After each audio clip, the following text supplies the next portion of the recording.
Welcome back to Golden Goal TV. Yes, a bit late starting, but never mind.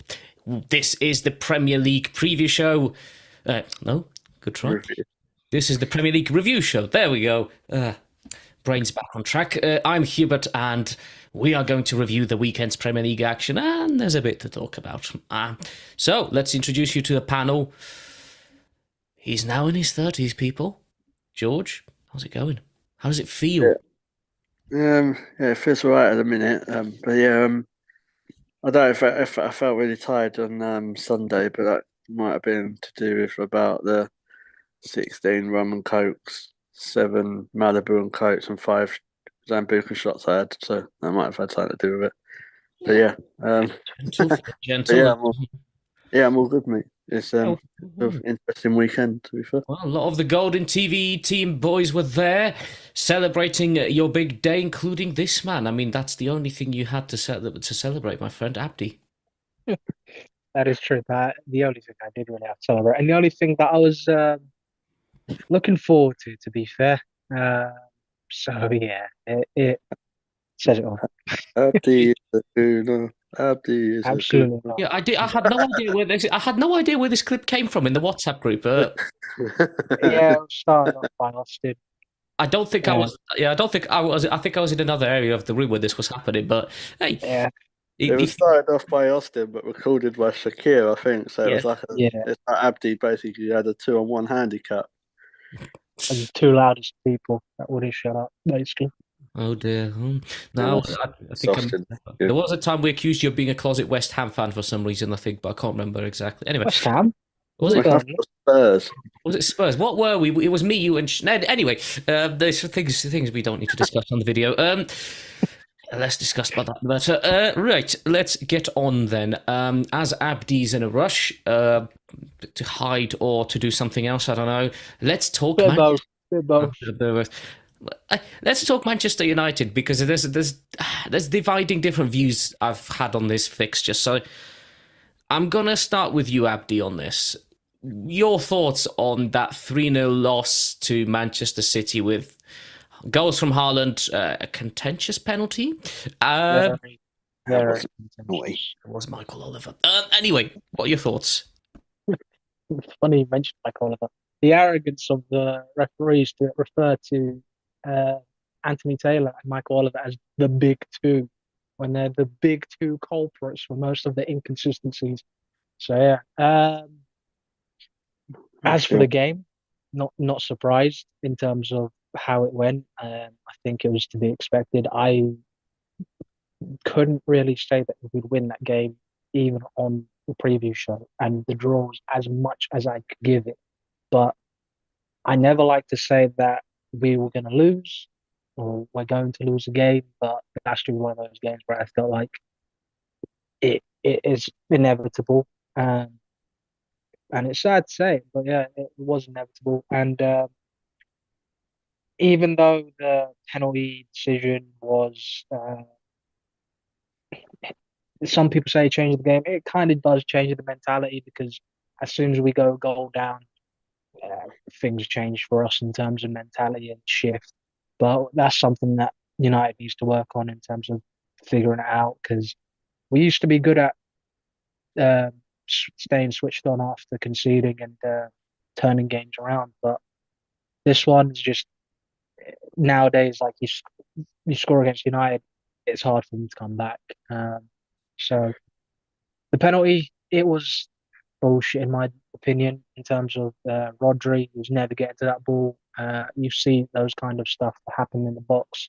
There's a little shirt tug, and Rodri just makes a meal of it. And he was the one who runs up to the referee, screaming, waving his arms up and down, saying, "You need to check it, you need to check it." And VAR went in there looking for something, essentially, sort of thing. So essentially what we need to do now is, anytime you get touched in the box, go down like you've been shot, and then afterwards run up to the referee and start waving your hand and screaming in their face, because VAR will check out and be like, something's there, and they'll turn it into something more than it needs to be. It's frustrating, but aside from that, the rest of the game, it was pretty shit, really. Same old, you'd expect it. I don't think the balance was right in terms of the midfield. In terms of the lineup that we put out, as soon as I saw that lineup, I was like, yeah, it's a long day for us. We're playing Harry Maguire, Johnny Evans, the Leicester defenders in the Manchester Derby, um, and then Victor Lindelof at left back, with yeah Scott McTominay, Amrabat, Bruno, Ericsson, all of them lot out of position, people out of position, and mixing things up. I feel like we just need to find a balance in the midfield and sort ourselves out because it's been our weakness this season. Even though we have a lot of depth in the midfield, but at the moment it's not really showing much quality in it. Um, which is frustrating to see. I feel like the substitution of Amrabat in the second half just made it even more easier for Man City to cut us apart. And once again, you get to that point in the game where they didn't even have to really try. They didn't really have to try. We just made it easy for them. Um, just defensively poor in terms of the two goals that we conceded towards the end. Uh, Onana, he'd done as much as he could have done, really, in terms of he absolutely saved us with one of them. It should have been a straight up goal for Haaland, I believe, as well. Good. First I'm glad he missed. movements. He's still got two goals and assists. So I don't care in terms of that. It was what it was in terms of the fantasy. I don't really care. But the game is the most important thing for me, and no surprises. I know a lot of people are frustrated and saying that they want to sack the manager, get someone else in. My question is, and it will always be, for who? Like, you find me someone that you can bring in and change this mess right here, right now, because it's not an overnight thing. I'm tired of this whole routine that we go into, sack a manager, start the process again, try and build it up again, be like, get to a certain point, and then afterwards the team's not performing, or it's still a mishmash of former players from other managers who don't really fit the system or don't fit what we're trying to do and are trying to be shoehorned into the team. And it's just not working. And I feel like Ten Hag does need to take responsibility in terms of uh, the way he sets up the team, in-game management, and being better tactically. Um, but I'm not sitting here saying sack the manager because I'm tired of it and I'm tired of the process. I don't think I have it in me to go through sacking another manager now and then trying to do that rebuild process again and again and again. It's going to take time. It's going to be painful along the way, but I feel like we just have to tough it out. I feel like this season, it is what it is. It feels like one of those ones where it's just going to be a very long one and not a fun one to experience. So I'm already sort of prepared and strapped on for it and just be like, I'm going to take in my stride. We win, we win, we lose, as sad as it would be. Um, that's just the state of our club at the moment. If you have any more questions, please let me know.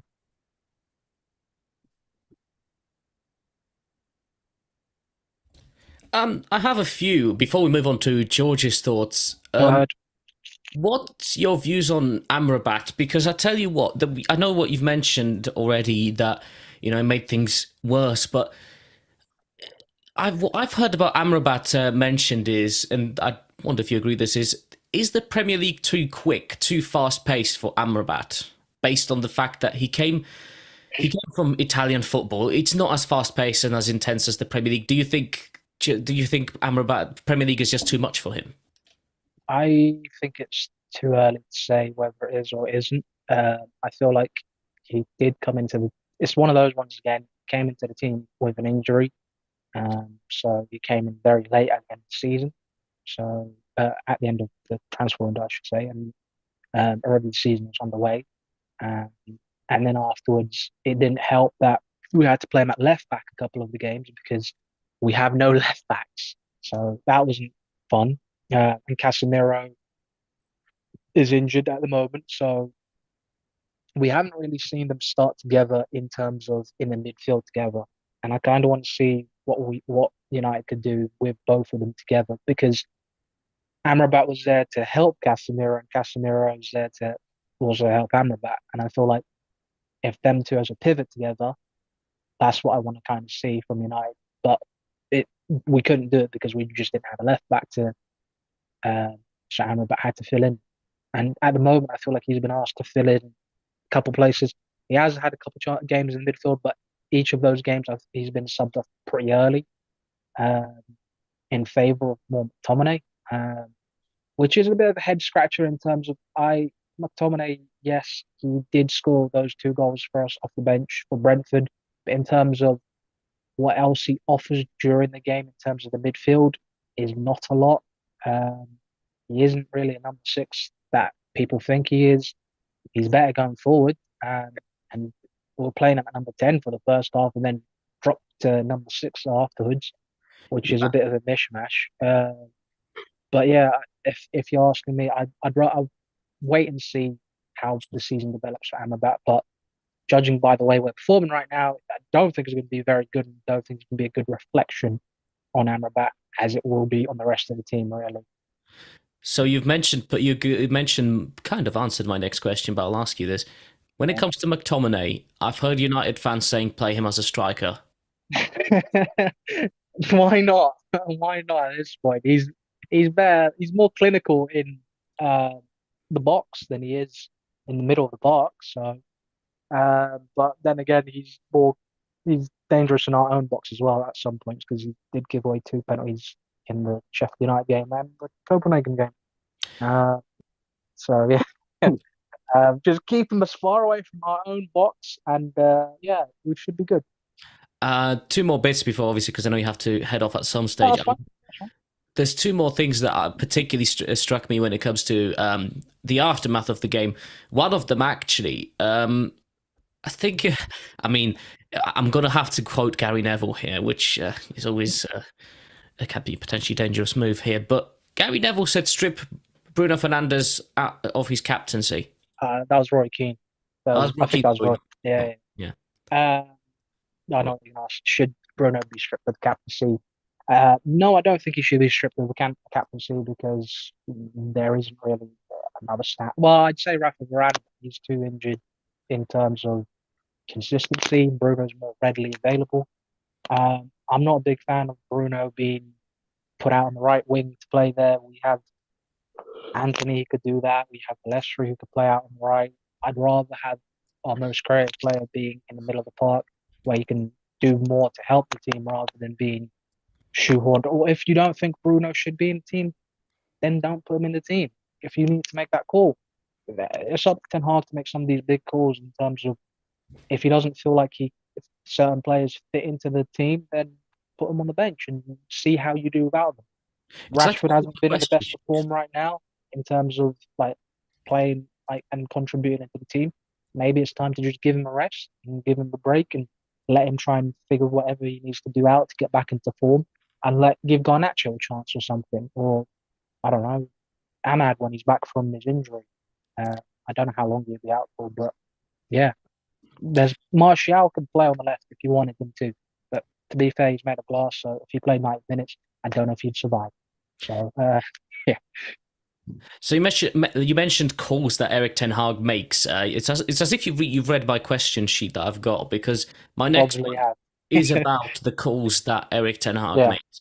One of the points that has been mentioned is there are signings that Ten Hag made that Ten Hag himself pushed for, but he left on the bench. Mason Mount being one of them. Now, people say, he should be asked as to why the signings that he so much pushed for are not starting.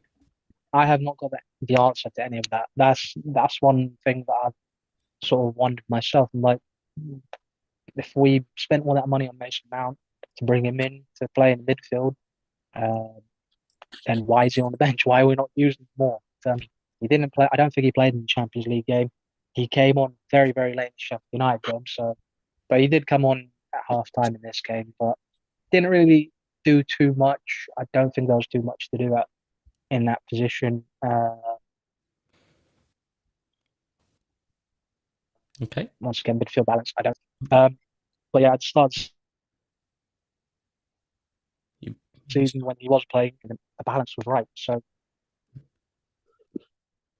the best game, Carabao Cup game against Crystal Palace, which was, I know it's their B team, C team, whatever you want to call it, but it felt a bit more balanced when he was playing there.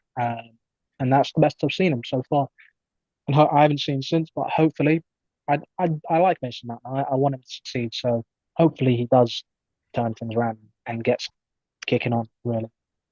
And one final question. So the scoreline was 3-0, and it Yeah. was talked about as an embarrassing defeat. Now, embarrassing, humiliating. Here's my question. Looking at the form of Man City and form of Man United and the distance between both of the clubs at the moment, is 3-0 that embarrassing, bearing in mind it could have been much worse, or is the more embarrassing factor the performance on the pitch rather than the scoreline? I don't think the scoreline was that embarrassing. Considering we lost 7-0 in March. Um, it's more to do with the performance and the way that City don't have to try. You know, they can just ping it about, don't even have to get out of second gear, um, and then afterwards, it's just we cause our own problems, and that's where it comes from. And it's embarrassing because we should be doing a lot better in terms of performance wise. We play well for like the first 10 minutes, and that was about it. You don't really see much more from United after that. So yeah, it was expected, and I know a lot of people are upset, angry, and all that stuff, but one thing people shouldn't be is surprised because the warning signs were there in terms of the way we're performing, and we've always said it. A better team would put those chances away in terms of the defensive uh, frailties and mistakes that we make. And the thing is, I don't think like I'm not calling out any single player. I think it's just the defense as a whole. Uh, it just didn't work out really. So hopefully, when the likes of Varane's back up to full fitness, even though he was on the bench, I don't know why he was on the bench. If there was an injury reason or Ten Hag said it was tactical, I found that a bit baffling to play Johnny Evans and Varane. But maybe he's saving him for the Carabao Cup game, which is an odd decision. But okay, yeah. Hopefully, when like likes of Luke Shaw, Martinez, either one of them back, it might be a different United in terms of the defense. But at the start of the season, didn't really look great either. Both of them in there as well. But it's the start of the season, so who knows? Who knows? Well, there you go. Thank you, Abdi. A lot of good thoughts there. A lot of certainly, I think a lot will be still talked about a while after that game. George, we'll come to you now. You've waited a while, but feel free to mention your thoughts on the game, and if you've got anything else to say about the questions I've asked, you can also do that too. But what did you think of Manchester United's defeat and City's convincing win? Yeah, quite a few of the points Abdi said I agree with. I will go to the one quick about getting rid of Ten Hag. Like again, I've said this the other day. Get rid of him, fine, but you're bringing in who? The problem's not the manager; it's the board. Of like, I struggle to see how people can. I just think it's lazy football thinking. Oh, just sack the manager. Like it's not. You're making yourself look a bit stupid just saying, "Oh, sack Ten Hag." Yeah, he has made mistakes, but he's basically having to work with one hand, really. Like, did I think it was an embarrassing result? I think the performance was embarrassing. I wouldn't say the actual result because if it was like Abdi said 6-7-0, then yeah. But because in the first half, I didn't actually think Man United were that bad. And then the penalty happened, which for me is not a penalty. I'd love Arsenal to get them type of penalties because we've had quite a few of them. So I mean, like every team's had them this season. If you're giving that as a penalty, then there's going to be a lot more penalties being given.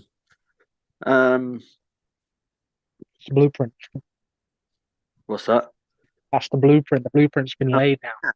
Yeah, it has to. So they have to give them sort of penalties. Then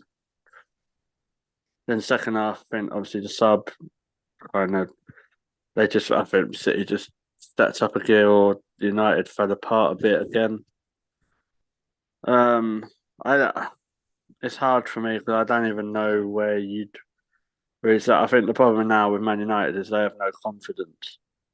So um, if a team's got no confidence, it's hard. Like people say, oh yeah, they struggle to come back from a goal behind. That's because they probably don't believe they can.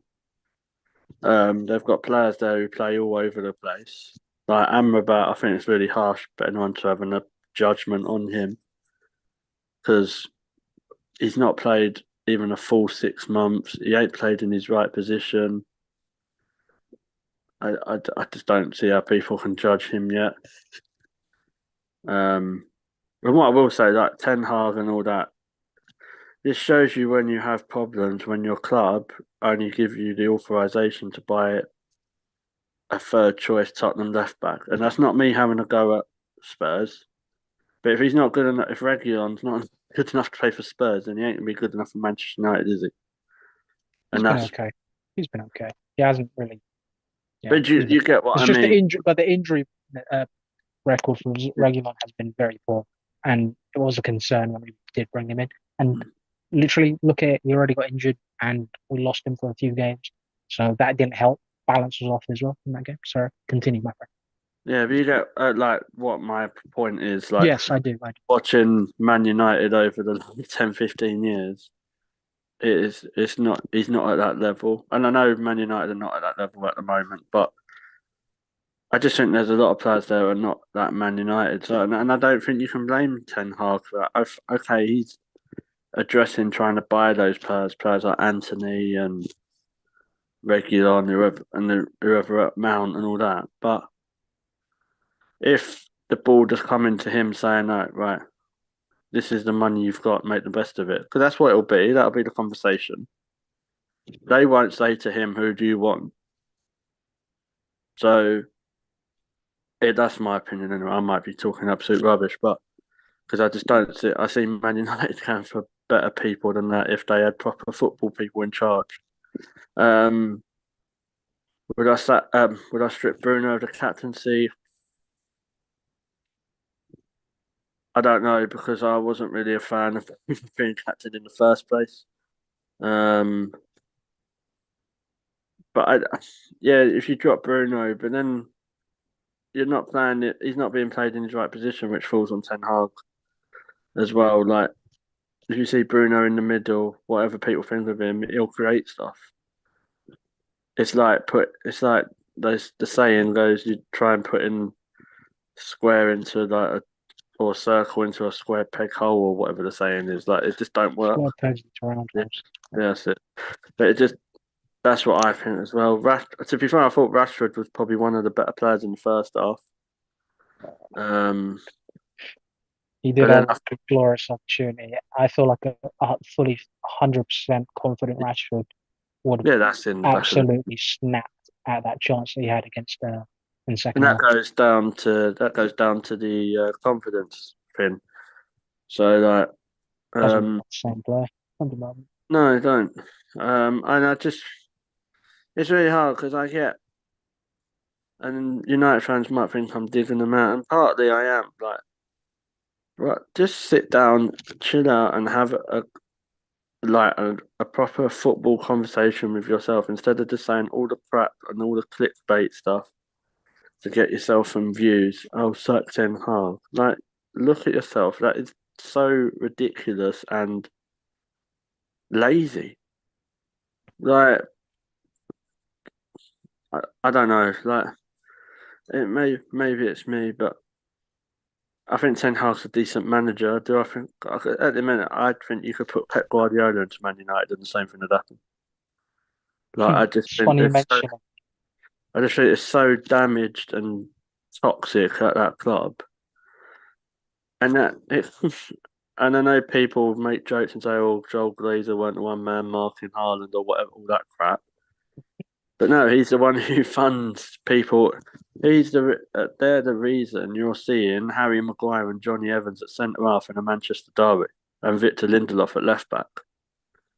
That's the reason. And everyone can say, "Oh well," but they're injured. Players got injuries. Yeah, that's called. That's why you have a squad. So, and it sounds I'm not even going to be like one of these patronising fans saying, I feel sorry for him, because I feel sorry for anyone who has an owner that is shit. To be honest, I went for it partly with Stan Kroenke when we was like that. So, but Abdi might disagree with me being a Man United fan, but at the minute, that's got to be the worst Man United team I've ever seen at the moment. And my final point, I think the reason Ten Hag's getting a lot of crap from the fans as well is because I think he hugely overachieved last season. Like, some Man United fans have short memories. They moaned and moaned and moaned for years. Oh, we ain't won nothing. We ain't won nothing. He wins them a trophy, gets you Champions League football, and because maybe where he's overachieved and it's not getting the same effect now, they're saying sack him. See, it's that same thing what they've done with Solskjaer and other people. So I just think you've got to be patient, but I don't think you'll see successful days until the Glazers are gone. Thing is, it's funny that you mentioned Pep Guardiola because Pep Guardiola did take a dig at United in terms of Yeah, they're like how how do you have sustain so much success at City? And he was like because he himself, the sporting director, the CEO, and the owners are all in pulling in the same direction, and it's a stable environment. with them, Whereas He's basically pointing out the problem. He's basically it's very clear, everyone point, knows what the yeah. problem is. It's very He clear did. And what the he's thing is, pointing at. there was reports earlier from articles saying that when like Ratcliffe comes in, he doesn't have a concern in terms of Ten Hag. He's not looking on or planning to sack him at the moment, um, which is positive in terms of because I don't feel like because I've heard reports that um, the Ineos group were interested in Graham Potter and was like, if you sack Ten Hag for Graham Potter, then I don't know what I'm gonna do myself. I'll probably have to take a long nap. Funny you say about Potter, because I did laugh at Gary Neville saying we need Daniel Radcliffe instead of Jim Radcliffe. Yeah, that is funny. That made me And I chuckle. just But think yeah, like with Guardiola, I know you forgot to mention his 115 charges that's helped him along the exactly. way. But it as old as it sounds, he has got a point. But He does. He does. I think it's lazy. Sack Ten Hag. He's only pointing out what everyone else is I thinking about just think the Man United. Ten Hag dismissal or sacking is lazy.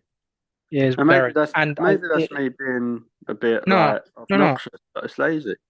I feel like it's driven by the media as well, and a lot of people don't really think for themselves, and they get spun into the narrative of, oh, the media are talking about it, so it sort of puts it in people's heads, and they start thinking about it, and then they start going, yeah, he is bad, get rid of him, do that, do that. Like I It's easy was to pick on people and be like, yeah, yeah, Like it's I weird. said to a Man United fan, someone else, this was on Twitter. I went, "Nick, if you I went, you've got a manager who's basically got the American Mike Ashley in charge. He's had to deal with Ronaldo, Greenwood, Sancho, and all those issues. I don't know another manager. I've probably missed a couple of things as well. And I don't know anyone who's had to deal with all that much disarray in a squad. Like it's not, and yeah, and people always throw it. Oh, but they've spent all this money. Don't matter how much money you spend. I Hubert, can say that Hubert plenty. vouch for that. It doesn't matter if you spend it in the if you spend it in the wrong place, which Manchester United have. Like, I'm not just going to dig you to Arsenal spent. Yeah, I remember spending 30 million on Mustafi, so yeah, that still hurts. But I just think I don't know. It's Thing like I said is, before, you could have a show on Man United, and you can. Uh, I just want to quickly say that thing is yeah, as well, a lot of people that even people that work there say to other people like, you know, the facilities and the equipment at United in terms of for like the medical stuff and everything within the club, it's crap. It's outdated. It's old. It's not a fun place to work. It's like if you get assigned to Man United, you don't want to go there. You want to go we probably look to at Man City. We look at Sanchez, like, and I don't mean to go back in the Because past, like, they've got better facilities and training yeah, equipment, all that stuff, and they're all pushing to be like best in class, have everything that's elite, top of the range, everything. Just yeah. and you wonder how many like injuries City get. They don't get as many, like they do have injuries, but yeah, it's not as bad in terms of like you look at United, we're just falling apart at the moment in terms of training and facilities and sports science. I feel like a lot of the things that Ratcliffe needs to do is bring in specialists to like a new sports science department, just evaluate the whole football operation, sort everything out from top to bottom. And there's another thing that the article mentioned is that they'd be looking to take like the transfer control away from Ten Hag and have That's specialists come ridiculous. in. Come on. I That's right. mean, it does make sense in terms of Depends having who takes them. specialists. It depends Like what the no, but like the specialist they sporting get. directors, not like I'm not like sole control over the transfers in terms of Hmm. it will still Ten Hag would obviously be consulted because he has to coach those players, but it'd be more sort of club driven players rather than just manager driven players. Because It's a, I do yeah. think it makes sense though, because if you have players that Louis van Gaal signed, players that Mourinho signed, players that Oli signed, players that Solskjaer, players that Ten Hag signed, they all are blended into this one team. It's sort of a mishmash, and some of it doesn't gel. Some players were bought for certain tactics and certain reasons. And other players were bought for different systems and philosophies. I feel like United need to assess the situation, figure out the direction, how they want to play as a team, and the types of players that they want to bring in that will fit that system. You want to bring in play. You don't want to rely on one player or two players. You want if you take someone out of the team, you want someone to slot into it seamlessly. You want that team to just transition and flow like a well-oiled machine. At the moment, you take someone out of United, sometimes like it's like a deck of cards that the whole house falls down. Um, so we'll see however that works out. But Just it, one, I don't know. one thing I'll Go say on. before we move on finally, Yeah, yeah. I don't know if you agree, but Man United at the minute reminds me of when Arteta took over straight away from Arsenal. Forget about the Cronkies or anything like that. Hmm. That reminds me that that's what I think Man United need. They need someone like that. If you're going to set Ten Hag, because that's what the narrative is. I think, if I'm being honest, I think that's a moment of time, not anytime soon, but because the media get people sacked. I think we all know that. I do, yeah. Yeah. Um, so the only way that changes for me is for Man United to go forward is if they had new owners and, like, say Radcliffe. Like, if I'm not saying it will happen, but say Radcliffe comes in, does changes a lot of stuff, and they bring someone like a Graham Potter in. I'm not No, saying they will because I don't think he will. um, Or someone up and like a there would be young, outrage. There would be yeah, outrage if that. someone like an Arteta, then, for example. I'm just using that hypothetically, and then they have to give him, like, you look at Arteta now. It took him what? I'd Three, probably four, say four it's not years. even. Mikel It, Arteta is the proof that if you give a manager time, it took him 3 or 4 years, but he's not even. It's not even how he wants it yet because we haven't been that great, apart from the weekend this weekend. But now we're starting to see players in the squad like competing. Like, Mm. like I agree with Abdi. If one or two players drop out, they've got nothing. Like now, if Arsenal, like we'll come to the Arsenal game later, but I was shocked when I read this. It was the first time in hold on. It was the first time in 2.5 years that Arsenal scored over 2 goals and Saka, Odegaard, and Martinelli didn't set one up. Like that's what I'm, and that falls right into Abdi's argument. If you bring in a couple of players in, sorry, if players are dropping out, you have to bring people who can do a job coming in. Like, I'm not being rude. Like, that's the whole point of squad depth. well, yeah, and that's what I think. Like Man Quality, United, yeah. I just Like think it all. not just numbers, just bodies. You can have like depth in terms of just loads of players, but it's about Yeah, the quality of the players as well. Like you look at City, they don't. A lot of people say that City have a very big squad. They don't. They have like 15 or don't really. 16 very good players Yeah. that are just like all first team quality players that can come in. So it's just like it's one of those ones. I will quickly just say about City as well because I feel like I just spoke about Man United. Yeah, um, I don't. I don't actually think they're that good this season. I'm still sticking to that. They've done what they had to do against United. They were clinical. I think. Most teams do. Rodri, you can notice he's a different. He's a cheat. I hate I really dislike Rodri, but that's probably a reason because of what he done to us last season. Yeah. Um, If there was no Rodri in that game, it would have been different in terms of Yeah. that penalty never happens. no, Because I and don't think another he's player does that. typical Spaniard. So he Bernardo, though, as much as I don't like City players, fantastic game for him. yeah Just made us look like dickheads pretty much. yeah, but I think obviously it sounds mad. I actually heard a Man City fan saying that they think the Bournemouth game would be harder than the United game. That shows. Yeah. That I just wouldn't be shows- surprised. I wouldn't be surprised. Yeah, but yeah, we'll move on. I Have will a love, beer. I will love it. That was Bournemouth caused Man City, Yeah, caused. so would I, mate. Like it's the only time I was supporting United. To be, A lot. I Well, feel like a lot of we've people done are. 35 We're minutes. disappointed. oh, Yeah, mate, it feels when you really talk about weird. United, it feels very long in terms. It There's could a be lot. a show, and there are still points that I have not that I had. But mate, I just feel weird at the minute because I've been like last weekend I want United to win. This weekend I want Chelsea to win. I'm not used to this. This is weird for me. Well, we'll go into that in a minute, but yeah, I will be ending off now. But good to have it you. was, it was good to vent and get that off my chest. But yeah, enjoy the rest of the show, Golden guys. Girl Counselling is always here. We'll do a Yes, Man yes, United yes. special one day. But we're gonna have Hey, to. that'll take probably 3 hours or something. Well, that's fine. We've done it once. Yeah. We can do it again. Do a documentary on Man United. Yeah, nah, that's cool. Yeah, enjoy the show, guys, and see you guys soon. Bye. Cheers, Abdi. Yeah, Goal or Nothing. A series on Golden Goal TV. So anyway, there we go. Half an hour plus spent on Man United, and we still didn't talk about Man United getting in players that already done a job for somebody else. Right, we move on then to we go to the Chelsea game next. So they finished Chelsea 0, Brentford 2.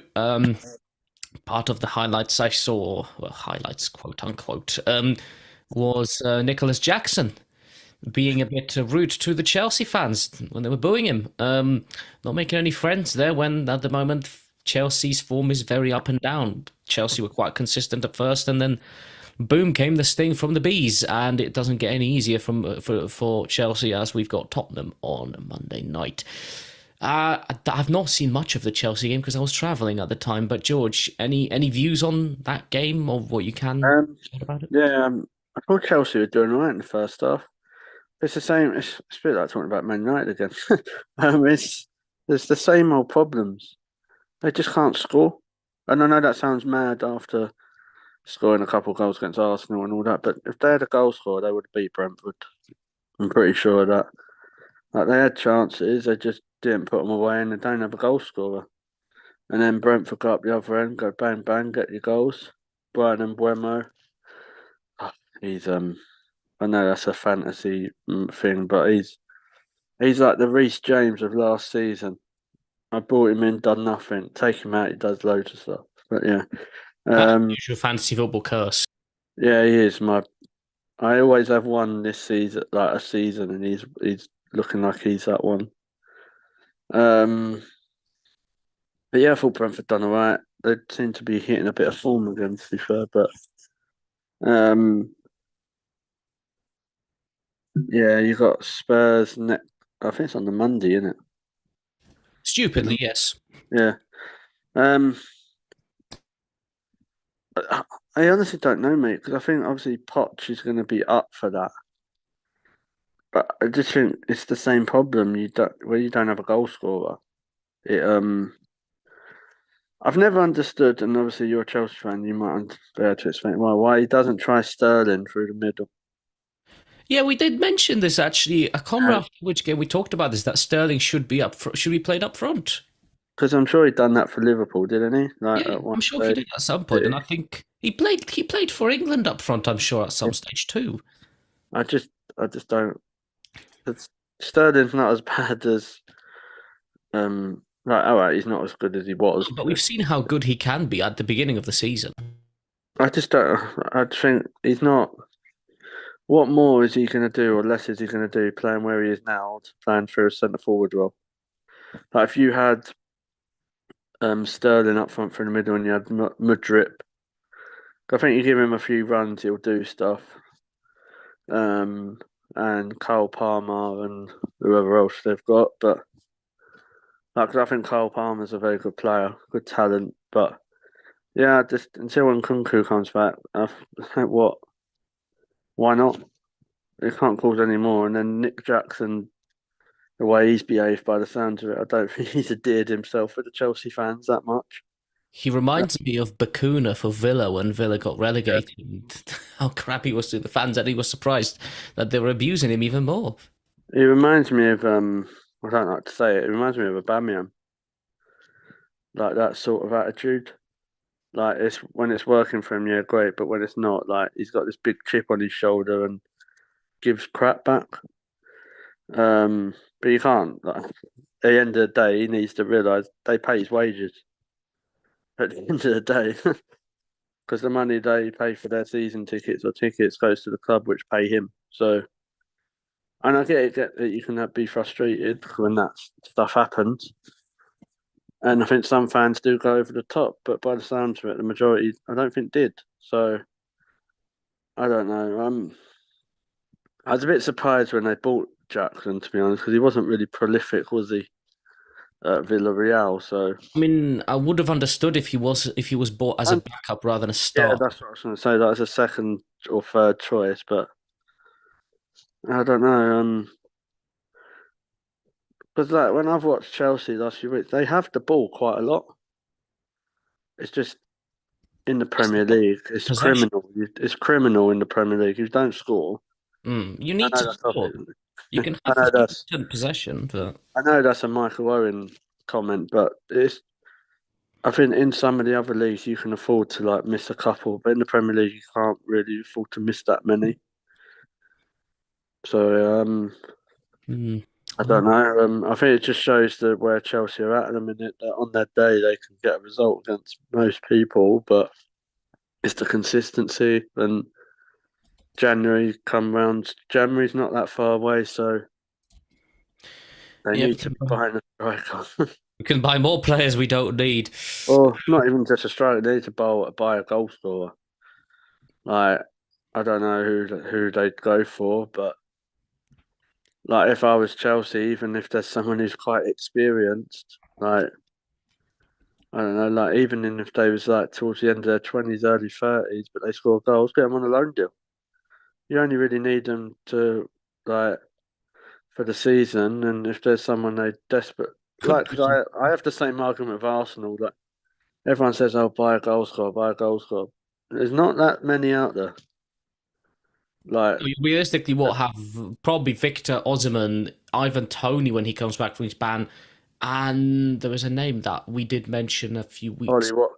Ollie Watkins, yeah, there's that. Although I still at the moment not sure if he'll leave. But there's another player in Europe that we were thinking. We did. Yeah, I know the one you mean. Yeah, name escaped me, but yeah. Even the Bayer Leverkusen striker, I can't pronounce his name, but he's been scoring. But there'll be players everywhere. Do you know what I mean? But if you're looking at buying everywhere else, and I understand what Chelsea have done, they buy the younger players and they don't have to buy throughout the years. But if all this goes wrong, then there's lads like left with players, but they need a goal scorer. If they have a goal scorer, honestly, Chelsea could get top four. Not this season, but I think that's one of their only issues. I think a goal scorer and a goalkeeper, and then I think that'd be okay. Yeah, it'll be an interesting one. I'll have to wait and see what happens, but definitely goal scorer, better goalkeeper. Sanchez is a good second choice, but we need a better goalkeeper to start, which is why I was utterly baffled at sales of Mendy and Kepa, really. But, hey-ho. Okay, we'll move on to the next game. We've got maybe 45 minutes in. We'll move on to Arsenal, and I tell you what jumped out at me in that game particularly, and never mind the fact that Saka, Martinelli, and Ødegaard did not even set up any goals. what jumped out at me is the FPL show moment where you yourself, I think the rough occurrence was Matt recommended Eddie Nketiah, and you said, move on. Yeah, your thoughts on the Arsenal game? Yeah, he's a good player, Eddie. I've always rated him. Yeah, you never said a wrong thing about him. Um, You still got that bet running with Tommy. nah, I wish I did now. That's a shame. So yeah, obviously I saw the lineup and I thought it's interesting. I was interested to see Erdegaard was on the bench, but it was good. It was good to see Smith Rowe and was playing. Gabriel being on the bench that did not impress me at all. But from a fantasy sense, but I understand why from an Arsenal sense, because it's the problem what we were saying, you've got to have a squad, but these players that you bring in have got to be able to have game time, because otherwise they're going to be really rusty. So seeing people like Kivior, Smith Rowe, Vieira, Tomiyasu all get game time, and Nketiah shows and Trossard, they can all come in if they need to. I thought Sheffield United were awful, to be honest. For me, they're going straight back down. I don't know who's worse, them or Burnley. I don't think there's much in it. And then, You don't concede as much.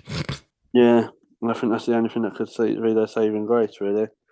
Then Nketiah got his hat trick. You know what? Fair play to him. Everyone's saying, "Oh, I think we need to be remember it is only Sheffield United." So I've always said that Nketiah would be a great striker at someone like a Palace or Brentford against those sort of teams. That's not my worry. What my worry is for me, he's not a number one striker at Arsenal. Even though he scored a hat trick, he's not gonna, unless he does that or scores a winner or does that against Newcastle, and maybe it might, I don't know, his luck might turn a bit. But it sounds like I'm really criticising him after a hat trick, and I'm not. I'm just saying to people, just remember that it is only Sheffield United, and at the minute, a second choice striker would be able to put a good performance in against them. I was happy Vieira got his penalty. He done one. Tomiyasu scored his first goal, so I was happy with that. I think he's been playing really well, Tomiyasu. I think he's been quite important to us. Yeah, I was happy we got like the 5-0 because I thought it boosts the goal difference, puts the pressure sort of back on Spurs and City. We've got a very, very hard game on Saturday night. That definitely won't be 5-0. But yeah, I just want to shout out for Declan Rice again. I know it was only Sheffield United, but he controlled that midfield again. I mean, having West Ham fans say to me, "Yeah, we're better without Declan Rice," and then they lose to Everton. So yeah, but yeah, I just think Declan Rice has played well. I can't think of the only dodgy game I think he had was that Fulham game. Can't think of another one. No, it's been it's a good win for Arsenal and Eddie. Definitely worth the money. I think he's definitely paying off the money. Declan Rice. So you bring in Eddie Nketiah into your team? No, it's just one of those things, really. Eddie, keep trying. One day, even a hat trick won't help you at the moment, but one day. The thing was, I was tempted after the show because I thought about it and I was like, oh. So I just stuck with Darwin Núñez, which that wasn't such a bad shout either. No. But yeah, there was some people that actually captain Eddie Nketiah, and I was you're mad. I mean, they're mad, but it paid off. It paid off. That was like a Mikel Antonio for me against Norwich, all those years ago. That was. I remember we were watching that on Zoom in lockdown. Yeah. And everyone was. I remember before everyone was like, "You've captained Antonio with all the players you've got. You've captained him. It's like 4 goals, Antonio. I'll take that, mate." Yeah, I think I triple captained him actually as well. You did. I live on that success. If I don't do anything for the rest of my life, I live on triple captain and Mikel Antonio against Norwich. I mean, you still didn't win the league, but Jesus, you climbed. Quite. No, I think I was like about ninth Yeah. before that, and then went up to fourth. Nice and And it easy. was on the, I'm pretty sure it was like the last game of the season as well. It was, I think, the second to last. Second So, or yeah, yeah. pretty much penultimate game week. It was madness. So there we go, another win for Arsenal. Moving on to the next game. Wolves 2, Newcastle 2. Wolves came back from 2-0 down to draw with Newcastle. Callum Wilson scored twice. Wang was among the goal scorers for Wolves. Did you set it up? Who said? Oh, was it Neto? Let me go. Yeah, my boy Neto. Of course it was. When Brilliant. Neto set it up, I was like, yeah, take that, Hubert. Yeah, had to be. Listen, you don't do what I tell you in FPL. I said Captain Ollie Watkins. Now I couldn't do that because I couldn't afford it. You didn't. No, to be honest, I'm glad I didn't. Because Callum Wilson got a double. What do you think of Newcastle dropping points to Wolves after being 2-0 up? I think like it's one of those things that those away from home. Wolves are a decent side. Like at Man United game, I thought they was unlucky. They should have got something. They beat City, obviously. I can't think who else they played. Who else have they played? I think they played one of the top teams. Who did? The Wolves. Trying to think now. Man City? No, they beat City, but I thought they played someone else. But I can't remember now. But I just think like they haven't. Oh no, they played Bournemouth. They beat Bournemouth, didn't they? So 2-1, and I think Bournemouth went down to 10 men in that one. yeah, and Gary O'Neill's doing a decent job. Like I just think it's mad Bournemouth how they treated him. It reminds me of the Wayne Rooney Birmingham scenario. But yeah, decent point for Wolves. I think with Newcastle, what they're going to struggle to say. And I was having this conversation with someone earlier, like the injuries are going to pile up, and then the European football is going to stretch them massively. Right, because if they get an injury again to Wilson, and then someone in their midfield gets injured, they're down to nothing, really. So I don't know. I think they'll probably try and bounce back against United in the week. Probably a nice game for Newcastle to actually have, to be honest. And then they've got us on Saturday at home. And we all know what playing Newcastle at home's like. It's never easy. I think their problem is just keeping their squad fit. To be honest, it must have affected the squad with Tonali getting that 10-month ban. So I did kind of like Eddie Howe's dad say, yep, he'll play. Saturday morning comes, no, FIFA went, no, he won't. So yeah, it's one of those things as well, because I do think Wolves are a tricky side to play. So yeah, I think a lot of respect's got to go to Gary O'Neill. A good job he's doing there, and he's got Wang. Is that his name? Yes. Scoring goals as well. So they're not really missing Jimenez, are they? So, and then they've got my boy Pedro. So. Yeah, well, it's an interesting game. Wolves It's doing mad because I've banged on about Neto, but not got him in my FPL team. And yet you criticised Eddie Nketiah and didn't get him in your team either. Yeah, I think I will, but I think he'll come in the future. But I just want Wolves to have a couple of decent run games, I think. I look forward to Thursday. Should be interesting. Yeah, tune in to the FPL show Thursday evenings with George and Matt. At some point, we will also have other contributors too. Moving on to the next game. I did say this game could go either way on the preview show, and much as I can't hold on to my fantasy recommendations, I can hold on to this. Everton beating West Ham. I thought it'd be a draw. I wasn't really considering an Everton win, but they did. Granted, it was only by 1-0, but we did say Dominic Calvert-Lewin, difference maker for Everton. Yeah, I'll take that because I did say about Dominic Calvert-Lewin, even in FPL being an option. So I don't know what it is with West Ham. Like they've got so many players there that are good, like Paqueta, Bowen, Souček, even Kudos and that. I don't know. Is it Moyes? Is he too negative? I think what people forget, they're blinded by but he won the Conference League, because before that, people wanted him out because he wasn't that good at the club.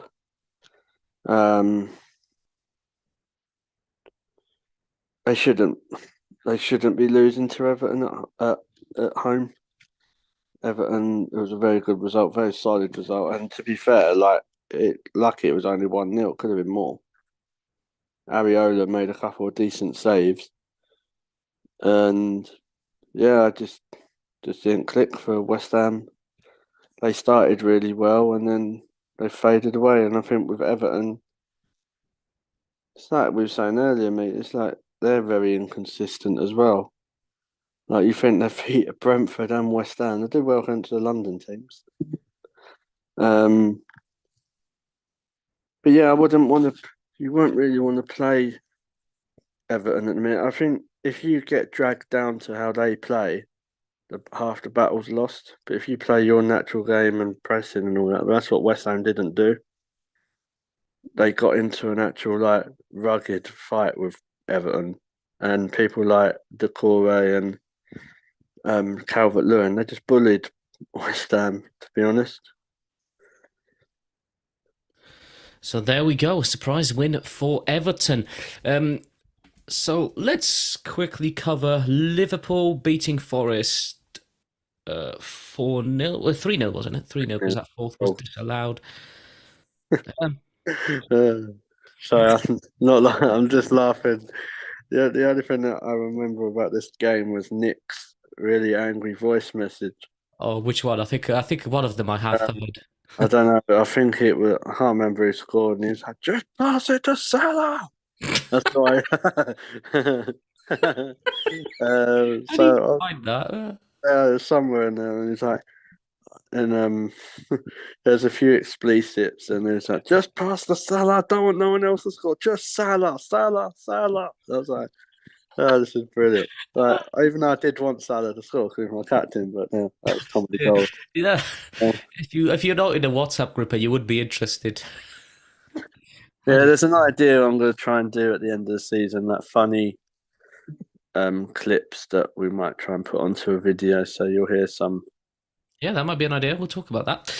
Yeah, especially Shaqiri with his Erdegaard. Bit of pre-production meeting there. We'll look at it. I just thought about it just now, really. That's a good idea. But yeah, Liverpool done the job. I'm happy. I thought Darwin Núñez played quite well. Quite happy with him. He scored, got an assist. I think it was just natural, wasn't it? Liverpool get the 3 points. One thing I will do want to say, obviously, thoughts are with Luis Diaz and his family, and that. I think that's absolute tragic and terrible what's going on there. I don't know if there's been any update if they found his father, but hopefully they have. It is a sad situation, and absolutely. Thoughts are with Luis Diaz, and we hope everything will get resolved. Certainly, just mad, not mad in a jokey way. It's just at the end of the day, it's his parents. I know he didn't play, which is obviously understandable. Absolutely.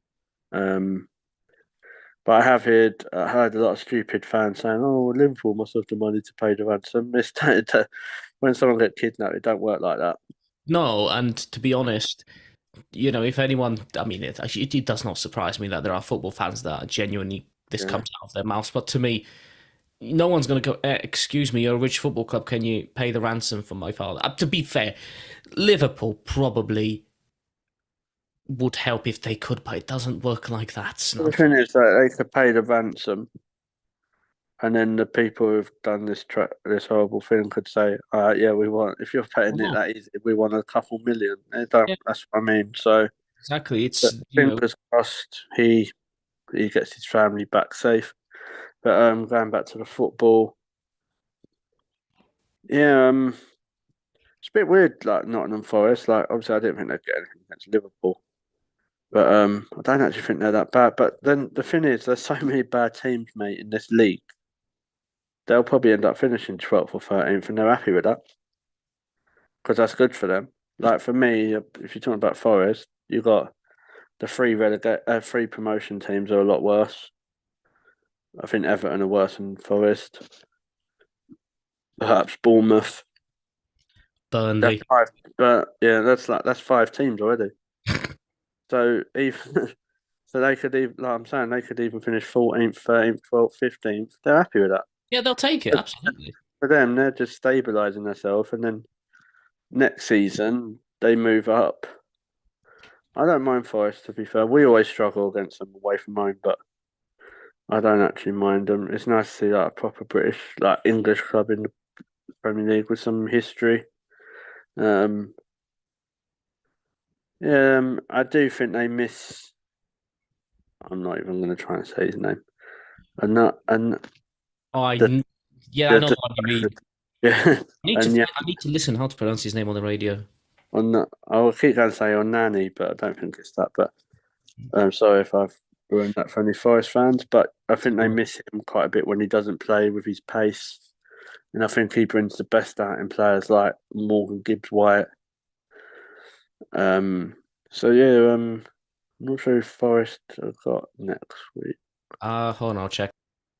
I think they've got a big team, like one of the top five. Ooh, that's gonna be a tasty one. It's Aston Villa. Oh yeah, so yeah, good luck, Forest. Yeah. But if they're at home, which I think they are, Forest, that's not an easy game for Villa either, because playing at the City Ground is a lot harder than it is like playing Forest away.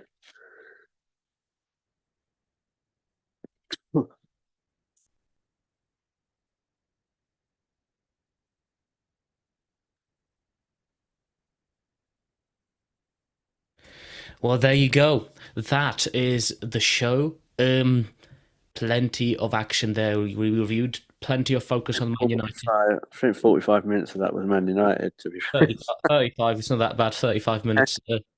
But it's a headline. It was one of the headline games, so it's one of these things. But if you think your club doesn't get enough coverage and you are a supporter of whichever team, please come and get in touch. Come as a contributor. We'd love to have you on, and we'd love you to represent your club if you want your team to be covered on the channel.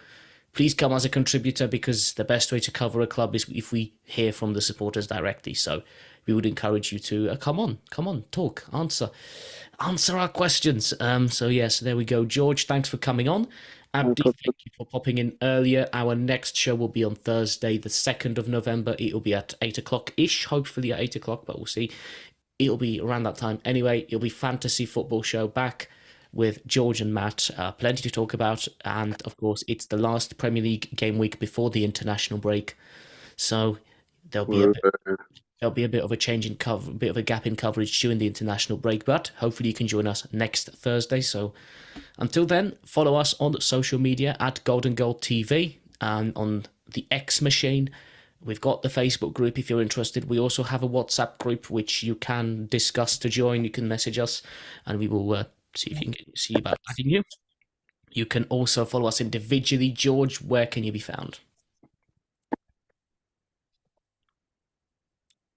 George? Sorry about that. My phone cut out. Where can you be found on Twitter? I'm at George AWFC. And you can find me at Hubert3001. That is HUBERT 3001. And of course, like this video if you've watched it. If you haven't watched it live, but you watched it after, like the video, chuck in some comments. And you never know, might get read out in another show. And also, of course, click that button to receive notifications when the live streams start, and subscribe and tell your friends. So that's pretty much it. Thank you everyone for watching, and we will be back with another show shortly.